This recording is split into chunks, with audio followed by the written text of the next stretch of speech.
#AskDrJohnars అని type చేసి మీ questions అడగండి, తప్పకుండా రిప్లై చేస్తాను. Bhaskar J12 sir, under arm నుంచి హెయిర్ తీసుకొని హెయిర్ ట్రాన్స్ప్లాంటేషన్ చేయొచ్చా? 8 to 9 years బ్యాక్ లేదా అంతకంటే ముందు అండర్ ఆర్మ్ నుంచి కూడా హెయిర్ తీసుకొని వాటిని డోనర్ హెయిర్ లాగా ట్రీట్ చేసి హెయిర్ ట్రాన్స్ప్లాంటేషన్ చేసేవాళ్ళం. కానీ క్రమక్రమంగా ఆ పద్ధతికి స్వస్తి చెప్పాల్సి వచ్చింది. ఎందుకంటే అండర్ ఆర్మ్స్ ఏరియాలో ఉండే స్వెట్ గ్లాండ్స్ ఫ్రీక్వెంట్గా ఇన్ఫెక్షన్కి గురయ్యే ఛాన్సెస్ ఉంటాయి.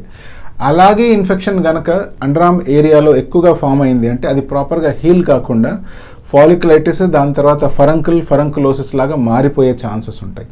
ఇలా మారిపోయినప్పుడు ఆ ఇన్ఫెక్షన్ని కంట్రోల్ చేయడం, ఆ ఏరియాలో హీలింగ్ ఇనిషియేట్ చేయడం చాలా కష్టంగా మారిపోయింది. అందుకనే అండర్ ఆర్మ్స్ హెయిర్ని యాజ్ ఎ డోనర్ ఏరియాగా వాడడం పూర్తిగా అందరం మానేసాం.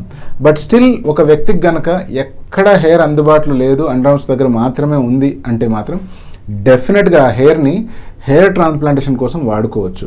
బట్ మీకే గనక మీ స్కాల్ప్ వెనకాల భాగంలో, బియర్డ్ ఏరియాలో, చెస్ట్ ఏరియాలో, ప్యూబిక్ ఏరియాలో హెయిర్ ఉంది అంటే మాత్రం హెయిర్ ట్రాన్స్ప్లాంటేషన్ చేసేటప్పుడు డోనర్ ఏరియా ఫస్ట్ చాయిస్ మాత్రం అండర్ ఆర్మ్స్ ఎప్పటికీ కాకూడదు. అండర్ ఆర్మ్స్ ఏరియా ఒక లాస్ట్ ఆప్షన్లా మాత్రమే ఉంచుకోవాలి.